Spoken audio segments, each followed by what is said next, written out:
What's going on, YouTube? Zach is back, bringing you another wonderful Pokemon Unite video.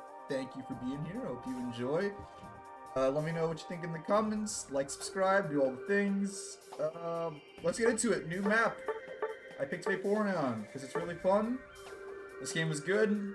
I'll talk about why as we play. So biggest things on the map. I'll talk about the map first.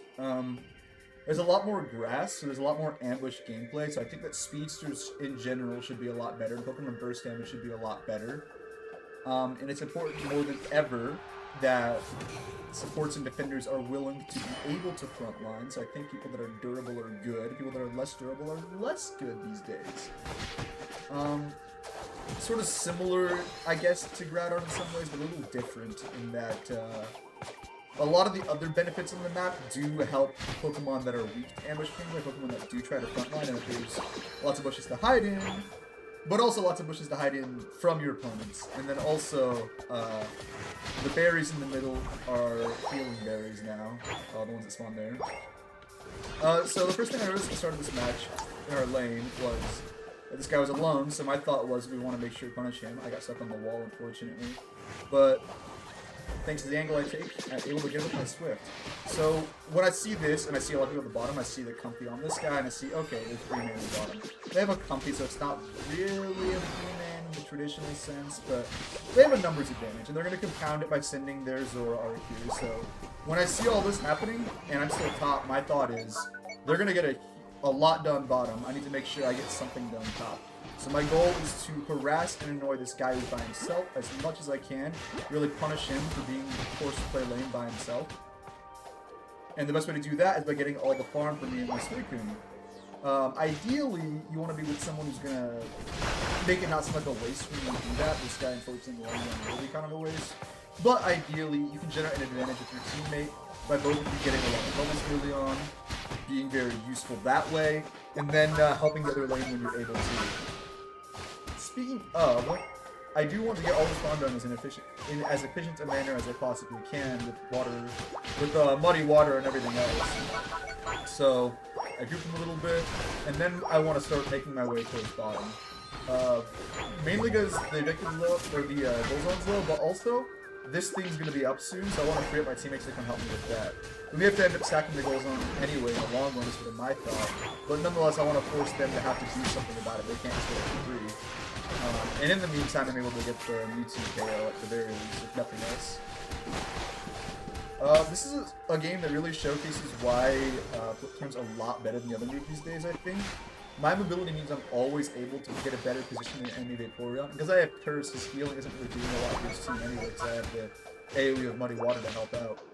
Ideally here, one of my damage Pokemon comes and helps me, like my Haunter or my Suicune, but neither do, and we're still leaving this 3v2 going on bottom. I say 3v2, it's still just a Comfy, so, you know, they're only getting so much out of this. I mean, that said, they're getting all the farms, kind of annoying for us, but I am making sure that we get Regidrago if possible. Again, doing some cute shenanigans to get a little more farm while I'm at it. Yeah, this is really where our Suicune should be beating running. Like, you're not really getting much damage out of this guy. Like, you're higher level, but you're not going to kill him on your own. So I can't help them bottom quite yet, but I'm able to score with the Regidrago buff, and they're holding their own for the most part. So my thought is, okay, I'm going to pick up some points, I'm going to start hitting this farm, and as they're walking back, as they finally get driven off our goal zone, because my team's fighting on the goal pad, I will come and help them out and connect. So we get a farm, and then we begin fighting them in earnest. So now that he's got some levels, he's a little scarier than he was before, but I do still think that VAPOREON does very well against him. Muddy Water is very, very good against any melee Pokemon, any all-rounders. It's very good against Zoroark as well, as we see in this game. That was very good VAPOREON ult by me. Allowed our team to fully engage, pick up the 3 kills we needed to knock out the ult pad, and easily dispatch the final KO on the VAPOREON there. Hey, Kibo. This is my cat Kibo. You can say hi to him. If you want to see my cat more often, you can come to my Twitch stream. It's in the description, the link there. My cat appears on stream quite often, so it's very fun, I think. But anyway, my ult is at about 70 here, so my thought is I want to get these birds to really critical timing for us to keep things on our side when they're there, so we can keep doing them again later. And I also want to get my ult, so this gets me to about 95, which means that if I go top now, I'll have ult when I get there. And along the way, I happen to run into a certain other defender on the map right now. Because I have Curse, I really don't care about him in any map capacity. I don't mind hitting him continually. He sees the ball toys low, so he's going back for it, but because he used the metal lock early, he can't get it and doesn't control him. All the while, my team's doing good stuff top. I just like to... I like little moments like this, where I get to flex on some of the Pokemon. Mainly because his moveset is way less good than the 1v1. But also, I have a moveset that counters it, and I'm also playing in a way that counters it.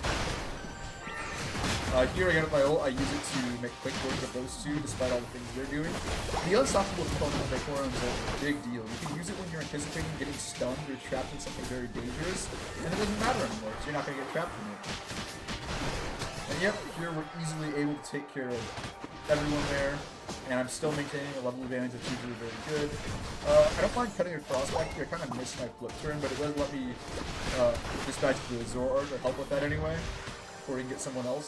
And I like keeping my auto attacks up on the VAPOREON because I have the red buff, so I can keep them slowed down there. Doing this here with the Psyduck and Sylveon is a little inefficient in that we have 2 XP shares, but nonetheless, it just gets it done faster, and I want to make sure this gets done as well. Just getting every last bit of experience we can get out of the map while we can. And as you can see, yeah, the grass is way more spread out around here. Lots of places to hide and prepare for objectives. That's a Zoroark. Obviously, you can see as he's walking up in his disguise. So I can't see him anymore, but I know he's in the bush still. So I hit my Buddy Water Road, so hit him in the bush.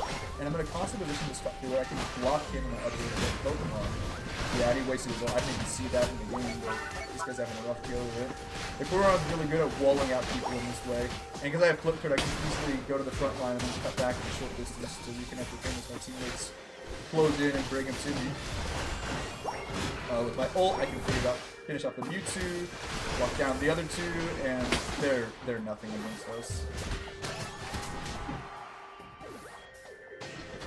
By this point, our team has the damage potential to take care of any combination of Pokemon they have. They have to get KOs on us faster than we can on them if they want to win fights. And the issue with their build, again, is they have this sort of long game lineup. Comfy, the Pokemon the healing, normally you want to play a long game, but in general, if you have less Pokemon on your team DPS, so you're going to take longer to win fights.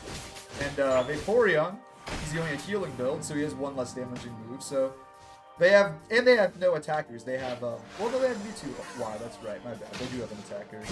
But my point is, oh, I missed this completely. The lucky one gets a non-score. Anyway, all my stuff to say that our lineup is way better at fights than theirs are in terms of winning a fight quickly, but they need to be able to win fights quickly to beat us at this point, which is kind of a problem for them. So here I did make what I do believe is a mistake in retrospect, even though it worked out in the end. I ulted here mainly for the thing I didn't see the timer, and I was like, oh, I'll just use it again. Why not?